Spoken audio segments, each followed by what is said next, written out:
믿음대로 됩니다. 말하는 대로 됩니다. 기도한 대로 됩니다. 네, 아멘. 그렇게 되리라 믿습니다. 여러분 혹시 음식 중에 소고기를 좋아하시나요? 어차피 보면 당연한 질문 같은데요. 저도 소고기를 굉장히 좋아합니다. 근데 이 고기를 먹을 때도 먹는 부위에 따라 순서가 있는 것을 알고 있습니까? 이것도 당연한 상식인데요. 얼마 전에 저는 이 상식이 파괴되는 경험을 해보았습니다. 같이 신대원 시절에 동아리를 했던 그런 형들을 만난 적이 있습니다. 지금 모두 이제 목사님이 됐는데요. 저까지 총 4명의 사람이 만나서 이제 저녁을 먹으려고 근처에 유명한 무한리필 소고기집을 방문하게 되었습니다. 그래서 이제 그 가게에서 주문을 하니까 4종류의 소고기를 접시에 담아 주었습니다. 보통 이제 4종류의 고기가 오면 가장 작은 것부터 이렇게 해서 시작해서 그 고기를 굽습니다. 그런데 이제 집게를 집었던 어느 한 목사님이 갑자기 등심부터 불판에 이제 올리기 시작하는 것입니다. 그것을 본 저와 옆에 있는 목사님은 보통 이 등심을 가장 마지막에 올리는데 어떻게 해서 이 형이 먼저 올렸을까라는 생각을 하였습니다. 그리고 나중에 물어봤더니 자기는 소고기를 잘 먹질 않아가지고 고기를 먹는 순서가 있다는 건지 몰랐다는 말을 하게 되었습니다. 그래서 다른 목사님이 그 집게를 잡은 목사님을 약간 나무라는 그런 풍경을 보았고 고기에도 순서가 있다는 것을 우리가 이제 전해 주었습니다. 음식 얘기를 한 가지만 더 하자면요. 여러분 볶음밥을 볶는 데에도 순서가 있다는 것을 알고 계십니까? 저는 볶음밥을 좋아해서 중국집에서 볶음밥을 이제 자주 시켜 먹습니다. 그때마다 제가 이 볶음밥을 평가하는 기준은 밥이 얼마나 떡지지 않게 튀기듯이 잘 볶아졌는지를 이제 중요시하고 여기곤 합니다. 왜냐하면 볶음밥을 잘 못하면 밥이 금방 떡이 되어버립니다. 집에서 해 먹을 때 열심히 볶으면 볶을수록 나중에 밥이 이제 떡이 되는 경우가 이제 많았기 때문입니다. 그런데 저는 나중에 제가 요리를 잘못하고 있음을 깨닫게 되었습니다. 무엇이냐면 볶는 순서가 잘못된 것입니다. 저는 당연히 일반 요리처럼 야채를 먼저 볶아서 이제 밥을 이제 넣었습니다. 그랬더니 야채를 통한 물이 생겼고 이 야채의 수분 때문에 밥이 이제 헝클어지고 떡이 지게 되는 것입니다. 그래서 중국집에서는 어떻게 볶냐면 중국집에서는 밥을 먼저 기름에 볶습니다. 그래서 이제 밥이 튀기듯이 나오고 그 뒤에 이제 야채를 볶아서 맛있는 볶음밥이 된다는 것입니다. 저는 이것을 통해서 볶음밥에도 순서가 있음을 깨닫게 되었습니다. 이 두 가지 이제 음식 얘기를 했지만요. 우리의 삶에도 순서에 우선순위라는 것이 있습니다. 먼저 해야 될 것이 있고 나중에 해야 될 것이 있습니다.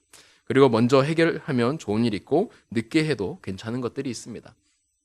그리고 또한 우리의 삶 가운데서도 A가 있고 Z가 있는 것을 잘 알고 있습니다. 우리의 신앙생활에도 마찬가지라는 것입니다. 우리의 신앙생활에도 우선순위가 있습니다. 모든 일을 동시에 할 수 없기 때문에 어떤 일을 그리고 어떤 말씀을 더 붙잡아야 되는 우선순위라는 것이 있다는 것입니다. 이것은 하나님의 법칙이라고 저는 생각을 해봅니다. 제가 이제 청년부 사역을 해보면서 요즘에 가장 큰 어려움을 느끼는 것은 청년부 사역의 가장 큰 싸움은 사탄 마귀와의 싸움이 아니었습니다. 어떤 싸움이 제일 컸냐면 바로 직장과의 싸움이 제일 컸습니다. 늘 직장에 시달리고 또 직장 때문에 메인 청년들이 신앙생활에 집중할 수가 없고 또 마음의 여유가 그만큼 없는 것을 자주 보게 됩니다. 그렇게 이제 바쁜 일주일을 보내고 와서 또 주일에 여러 가지 봉사를 하고 점심을 먹고 청년들은 이제 예배에 참석을 합니다. 그렇게 이제 있으면 모든 청년들의 얼굴이 피곤함으로 이제 드러나게 됩니다. 그리고 나서 제가 설교를 하다 보면 많은 청년들이 주님을 만나러 가는 것인지 아니면 제 설교에 끄덕이는 건지 모르겠지만 그렇게 해서 이제 그런 시간을 보내곤 합니다. 그러면 너무 안타까움에 제가 나름 위로의 말이라고 위로할 때가 있습니다. 근데 이게 제가 봤을 때는 위로의 말이 아니지만 제 나름의 위로라고 하는 말이 있습니다. 무엇이냐면 하나님은 아담이 타락하고서 땀을 흘리며 먹고 사는 것을 법으로 만들어 놓으셨습니다. 그래서 이것은 마치 헌법과 같습니다. 성경 가장 초반부에 나오는 이 법칙은 대원칙이라서 아무리 우리가 노력해도 바꿀 수가 없다는 것입니다. 그래서 혹시 여러분 가운데에 편한 직장 생활과 더 손쉬운 돈벌이를 위해서 기도하는 청년들이 있다면 그 꿈을 벗어버리고 그냥 이 어려운 직장을 하나님의 뜻으로 알고서 열심히 일해라는 것입니다. 그리고 하나님의 규칙에는 공짜가 없으니 쉬운 방법을 찾아도 소용이 없고 노동만이 하나님의 뜻임을 인정하라고 이제 저는 말을 하곤 합니다. 우리의 힘든 삶 가운데에서도 인간의 죄악과 그 가운데에서도 나를 먹이시고 입히시는 하나님의 손길을 느끼는 것이 하나님의 방법이지 절대로 편한 방법을 주시지 않는다라는 것입니다. 그리고 그 하나님의 말씀에 순종하고 인정하는 것이 가장 빠른 길이라고 말할 때가 있습니다. 제가 생각해도 굉장히 이제 가혹한 말 같습니다. 왜냐하면 많은 청년들의 기도 제목은 이 고난이 빨리 지나가기를 기도하고 있고, 그리고 자신이 좀 더 쉬운 직장 생활을 하기를 바라고 있을 때가 있기 때문입니다. 그러나 제가 목사로서 왜 이 청년들이 이렇게 고생을 할까 생각을 해보았을 때에 너무나도 성경적인 대답이 창세기에 있었기 때문에 저는 그렇게 말해 주었습니다. 그리고 나서 열심히 그 가운데에 노력할 때에 하나님의 손길이 많은 것을, 그리고 우리 가운데에 임하신 하나님의 은혜를 경험할 수 있을 것이라고 말했습니다. 하나님의 나라에도 우선순위가 있고 하나님의 나라에도 법칙이 있습니다. 우리가 신앙생활을 한다는 것은 내가 원하는 우선순위를 버리고 하나님의 우선순위에 맞추며 살아가는 것입니다. 그리고 이것을 우리는 순종이라고 표현합니다. 나의 우선순위가 아니라 하나님의 우선순위에 맞추는 것, 그리고 나의 관심사가 아니라 하나님의 관심사에 맞추는 것, 이것이 우리의 신앙생활에 요구가 되고 있는 것입니다. 우리는 보통 생각하기를 내가 가지고 있는 관심, 그리고 나의 관심사에 하나님도 관심을 가지기를 원합니다. 그래서 나에게 부족한 것, 나에게 필요한 것을 하나님이 이루어 달라고 말할 때도 있습니다. 그런데 성경을 잘 보면 하나님의 관심사가 따로 구분되어 있는 것을 볼 수가 있습니다. 하나님은 오히려 우리의 관심사를 버리고 하나님의 관심사에 우리가 집중하기를, 관심을 가지기를 원하더라는 것입니다. 우리 신앙생활이 우리의 관심사를 버리고 하나님 원하시는 초점에 맞추어야 된다라는 것입니다. 오늘 우리가 읽었던 이 마가복음은 하나님의 관심이 어디에 있는지를 정말 잘 보여주고 있습니다. 마가복음에는 예수님의 여러 가지 사역들이 있지만 그 가운데에서 핵심 사역이 무엇인지를 잘 보여주고 있는데요. 그것은 바로 복음입니다. 하나님의 나라의 복음을 전하는 것을 가장 중요한 사역이라고 말해주고 있는 것입니다. 먼저 오늘 본문을 보면 예수님이 부활하신 뒤에 11명의 제자가 이제 모였습니다. 그런데 이들 가운데에 부활하신 예수님을 목격한 사람이 있었습니다. 그래서 그들은 예수님의 부활을 자신들이 목격했다고 제자들에게 말했습니다. 그러나 그 가운데 있었던 대다수의 제자들이 믿지 않았던 것 같습니다. 우리 함께 오늘 본문인 14절의 말씀을 보겠습니다. 함께 읽겠습니다. 그 후에 11제자가 음식 먹을 때에 예수께서 그들에게 나타나사 그들의 믿음 없는 것과 마음이 완악한 것을 꾸짖으시니 이는 자기가 살아난 것을 본 자들의 말을 믿지 아니함일러라. 아멘. 예수님께서 믿지 않던 제자들에게 직접 나타나셨습니다. 그리고 그들의 믿음 없음과 완악한 마음을 꾸짖었습니다. 제자들이 믿음이 없었다는 것은 예수님께서 부활하실 줄 몰랐다는 것입니다. 그들은 자신의 틀과 기준을 가지고 자신들의 상식을 가지고 예수님을 바라보았기 때문에 당연히 부활을 생각하지 못했을 것입니다. 그리고 자신은 부활을 들은 경우가 없었기 때문에 그 다른 사람의 말들도 믿지 않았습니다. 왜 이들은 믿지 못했을까요? 어쩌면 믿지 못했던 것은 당연한 결과일지 모릅니다. 사람이 죽었다가 다시 살아나는 경우를 우리는 한 번도 보지 못했기 때문입니다. 우리는 예수님을 너무나도 자연스럽게 믿습니다. 그리고 예수님의 부활을 너무나도 당연하게 생각합니다. 그런데 세상 사람들이 볼 때에 그만큼 황당하고 그만큼 말도 안 되는 경우가 또 없다라고 생각이 됩니다. 제가 청소년 시절에 이제 수련회를 갔습니다. 그때에 처음 교회 온 청소년들도 이제 있었습니다. 함께 이제 수련회를 출발했습니다. 오전과 오후에 여러 가지 프로그램으로 재밌게 보내었습니다. 그때는 큰 어려움이 없었습니다. 그런데 이제 저녁이 되었고 이제 집회를 하고 저와 함께 청소년 시절을 보내던 그런 청소년들은 열심히 기도했습니다. 그리고 눈물을 흘리면서 기도하기 시작했습니다. 그러자 그 광경을 본 이 수련회에 처음 참석한 그 친구들은 기겁을 했습니다. 눈물을 흘리며 우는 모습에 그들은 이곳은 교회가 아니라 사이비 집단이라고 생각을 했습니다. 광신자들의 모임이라고 생각하고 그는 여기를 빠져나가야 된다라고 생각을 했던 것입니다. 그리고 나서 기도회가 다 끝나고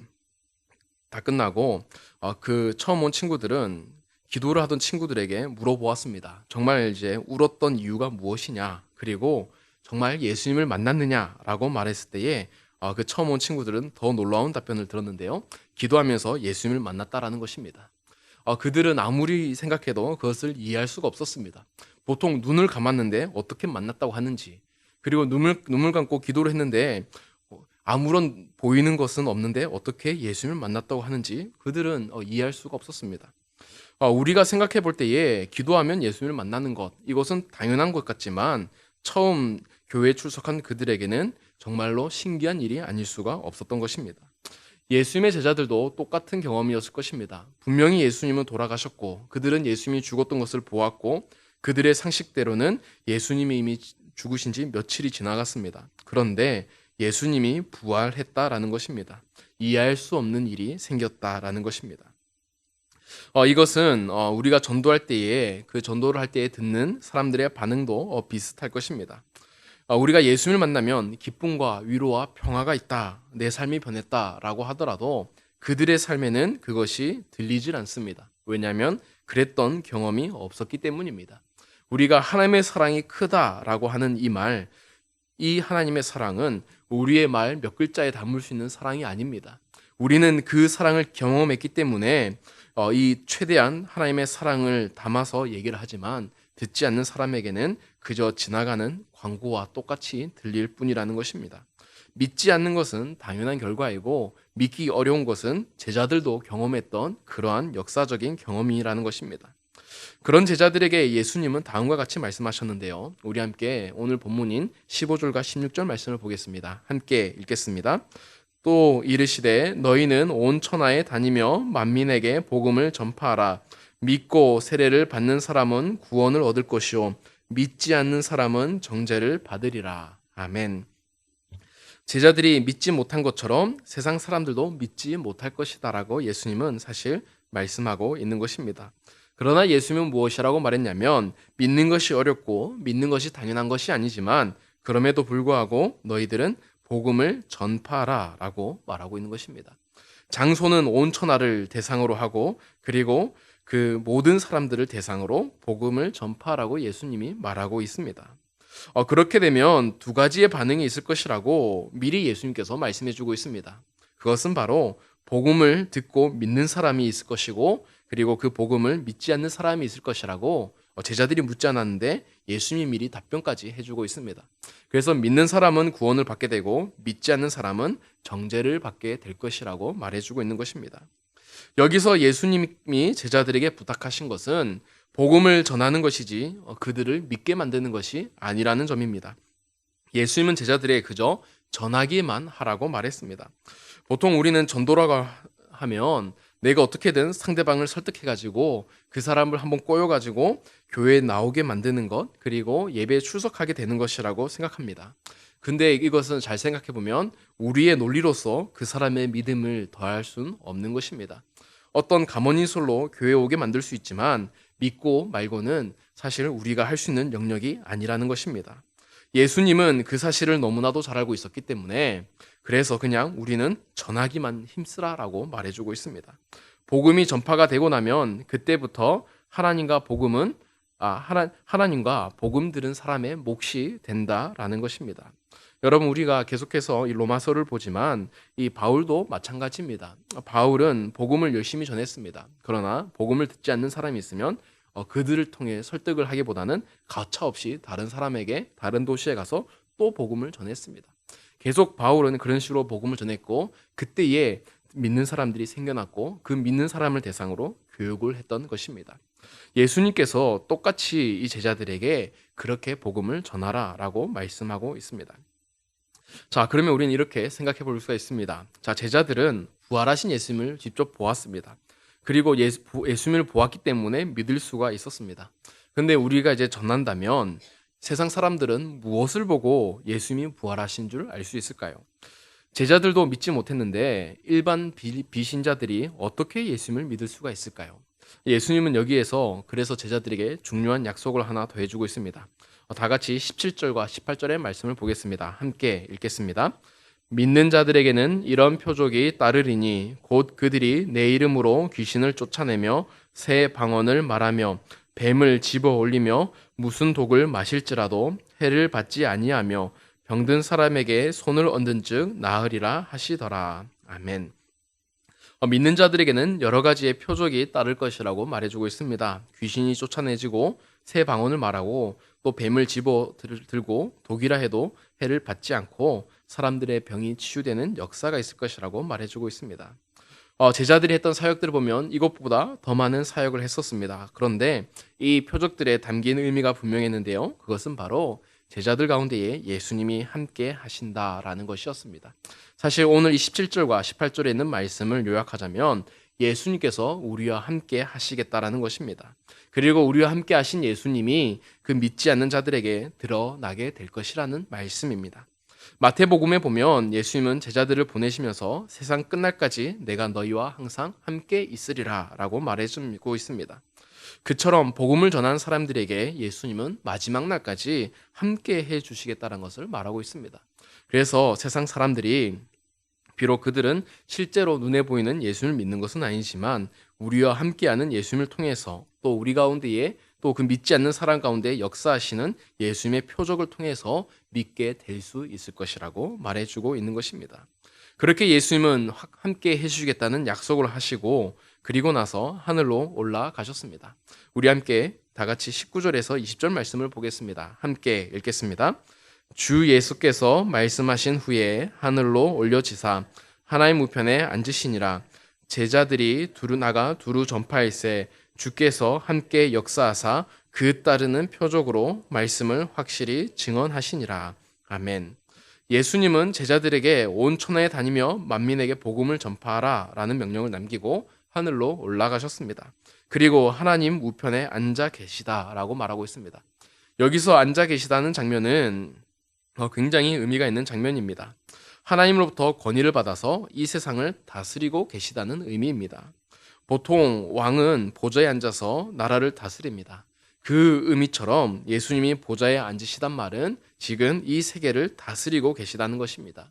비록 예수님은 제자들을 떠나서 하늘로 가셨지만 여전히 그 보좌에서 제자들을 다스리고 계셨고 제자들을 지켜보고 계시다라는 것입니다. 그리고 나서 이 19절이 하늘에서 일어나는 장면이라면 마지막 20절은 땅에서 일어나고 있는 장면을 말해주고 있습니다. 19절에서는 하늘에서 예수님께서 보좌에 앉아 계셨고 20절에서는 제자들이 말씀대로 나가 두루 전파했습니다. 그리고 정말로 주님께서 함께 역사하시는 것을 그들은 경험을 했고 그리고 그 따르는 표적들로 말미암아서 말씀을 확실히 전했다라고 말하고 있습니다. 결국 이 마지막 19절 20절을 보면 예수님은 보좌에 계셨고 제자들은 예수님의 사역을 이어받아서 예수님의 사역을 통하여 전 세계로 말씀을 전했던 것으로 마가복음 마치고 있습니다. 이것을 보면 저는 마치 예수님이 축구 감독처럼 보입니다. 축구 감독처럼 제자들을 훈련시키시고 그리고 마지막 당부를 하고 예수님은 감독의 자리에 앉아 계십니다.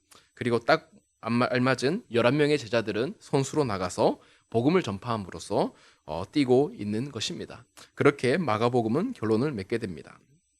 사랑하는 성도 여러분, 제자들의 이 사역을 보면 우리는 예수님의 사역을 떠오르게 됩니다. 왜냐하면 마가복음의 결론이 복음인 것처럼 이 마가복음의 이 복음이 중요한 것처럼 마가복음의 첫 시작도 복음이 굉장히 중요하게 드러나고 있기 때문입니다. 자, 우리 함께 마가복음 1장 1절을 보겠습니다. 함께 읽겠습니다. 하나님의 아들 예수 그리스도의 복음의 시작이라. 아멘. 마가는 이 예수님에 대한 기록물을 남기면서 무엇이라고 쓰고 있냐면 복음의 시작이라고 쓰고 있습니다. 마가복음의 처음 시작을 복음의 시작이라고 적어놓고 있습니다. 그리고 마지막 장면이 예수님의 말씀을 따라서 제자들이 복음을 전한 것으로 마치고 있다라는 것입니다. 이 마가는 이 복음을 전하는 것을 가장 우선순위로 생각했음을 볼 수가 있습니다. 그리고 나서 마가복음을 계속해서 보면 예수님의 첫 대사가 등장하는데요. 마가복음 1장 14절과 15절 말씀을 보겠습니다. 함께 읽겠습니다. 요한이 잡힌 후 예수께서 갈릴리에 오셔서 하나님의 복음을 전파하며 이르시되 때가 찼고 하나님의 나라가 가까이 왔으니 회개하고 복음을 믿으라 하시더라. 아멘. 이 말씀은 예수님의 첫 대사입니다. 때가 찼고 하나님의 나라가 가까이 왔으니 회개하고 복음을 믿어라. 예수님의 첫 말씀을 굳이 마가가 이렇게 기록한 이유는 예수님의 수많은 말씀 중에서 이 말씀이 가장 중요하다라고 보았던 것입니다. 예수님의 가장 핵심적인 사역은 바로 복음을 전하는 것이라고 마가는 생각했기 때문입니다. 그래서 이 마가복음에는 복음이 굉장히 잘 담겨져 있습니다. 그렇게 오늘 마지막에 본문과 비교해 본다면 처음에는 예수님이 혼자 복음을 시작하셨습니다. 그리고 혼자서 복음을 전하셨습니다. 그리고 공생애가 끝날 쯤에 이제 예수님에게는 11명의 제자가 남아 있었고 예수님은 보좌에 앉으시고 자신이 하던 사역을 바통 터치하듯이 제자들에게 이어서 사역하는 걸로 끝나고 있다라는 것입니다. 그리고 그 제자들의 사역은 오늘날 우리에게까지 계속해서 이어지고 있다라는 것입니다. 그러면 우리는 무엇을 해야 되겠습니까? 마찬가지로 복음의 시작인 예수님을 계속해서 알려야 합니다. 복음의 시작이 있었다면 언젠가는 복음의 끝이 있을 것이기 때문입니다. 우리는 그 끝날까지 복음을 전하는 일에 최선을 다해야 하는 것입니다. 예수님은 이 땅에 오셔서 가장 관심을 보였던 것이 바로 사람이었습니다. 특별히 잃어버린 사람이었습니다. 잃어버린 사람을 위해서 예수님은 이 땅에 오셨습니다. 그렇다면 우리의 관심사도 바로 잃어버린 사람이어야 되는 것입니다. 많은 사람들이 직장에 돈을 벌려고 출근합니다. 자신을 위해서 출근을 합니다. 그러나 예수님의 관심사는 돈이 아닙니다. 그리고 명예도 아닙니다. 예수님의 관심사는 직장 가운데에 잃어버린 사람이 있다는 것입니다. 예수님은 직장 가운데에서 그 사람을 보라고 우리를 보내신 것입니다. 우리는 마트에 갈 때 물건을 사러 갑니다. 그냥 물건을 얼마에 사고 이것만 생각을 합니다. 그 가운데 만나는 사람을 전혀 신경 쓰지 않습니다. 그러나 예수님의 관심사는 물건이 아니라 그 가운데서도 잃어버리는 사람에게 예수님의 관심사가 있다는 것입니다. 우리는 그곳에서 예수님의 관점으로 잃어버린 사람을 보아야 됩니다. 또한 우리가 병원에 갈 때나 아니면 가정에 갈 때, 교회 갈 때, 여러 모임에 갈 때도 우리는 늘 예수님의 관심사를 가지고서 잃어버린 사람에 집중을 해야 되는 것입니다. 그리고 그 잃어버린 사람을 우리에게 부탁하시면서 하늘 보좌 우편으로 가신 예수님을 기억해야 하는 것입니다. 우리가 더 예수님 앞에 나아가서 이 예수님의 부탁을 따라 살아가면 예수님께서 함께 해주시겠다라고 그 표적을 드러내겠다고 약속하고 떠나가셨습니다. 그러면 우리는 우리의 우선순위를 바로 하나님 앞에 맞추고 우리의 관심사를 줬고 하나님의 관심사에게 우리는 집중을 해야 되는 것입니다. 그래서 마지막 날에 하나님께서 이 땅에 오셔서 우리가 세상에 무엇을 했냐라고 말할 때에 이 세상을 즐기다 온 것이 아니라 하나님의 뜻을 이루고자 살았노라고 고백하는 고백이 우리 모두에게 필요하다라는 것입니다. 사랑하는 성도 여러분, 예수님은 우리에게 사람을 부탁해 놓으셨습니다. 사실 이 전도는 매우 쉽지 않습니다. 저도 제 친구들을 전도하느라 애를 쓰지만 정말 어렵습니다. 그리고 제 친구들은 교회를 다니다가 상처를 받고 떠났기 때문에 일반 교회에 가더라도 본인들의 상처가 정말 치유가 되지 않고 문제점만 계속 보인다라고 합니다. 그러면 제가 할 수 있는 것이 정말 없음을 고백합니다. 그리고 제가 할 수 있는 것은 그냥 기도를 하고 예수님께서 말씀하셨던 것처럼 툭툭 그냥 예수님에 대해서 이 복음에 대해서 그냥 던지는 것입니다. 비록 그들은 저의 믿기에 입지를 하진 않지만 언젠가는 그 복음이 그들 가운데 들어갈 것을 믿고 기도하고 그리고 복음을 전하는 것뿐입니다. 예수님은 이 사명을 우리에게 맡기셨습니다. 그래서 우리가 혹시나 전도가 너무 어려운 것이라 생각하고 내가 누군가를 그리고 어떤 사람을 설득해서 예수를 믿게 만들어야 된다라는 부담감이 있다라면 그게 아니라 하나님이 우리 안에 역사하시는 그 하나님을 그냥 전하고 그리고 그들이 믿도록 그냥 우리는 기도만 하고 하나님 앞에 맡겨드리고 마지막까지 최선을 다해서 그 예수님을 증거하시는 저와 여러분이 되기를 간절히 소망합니다.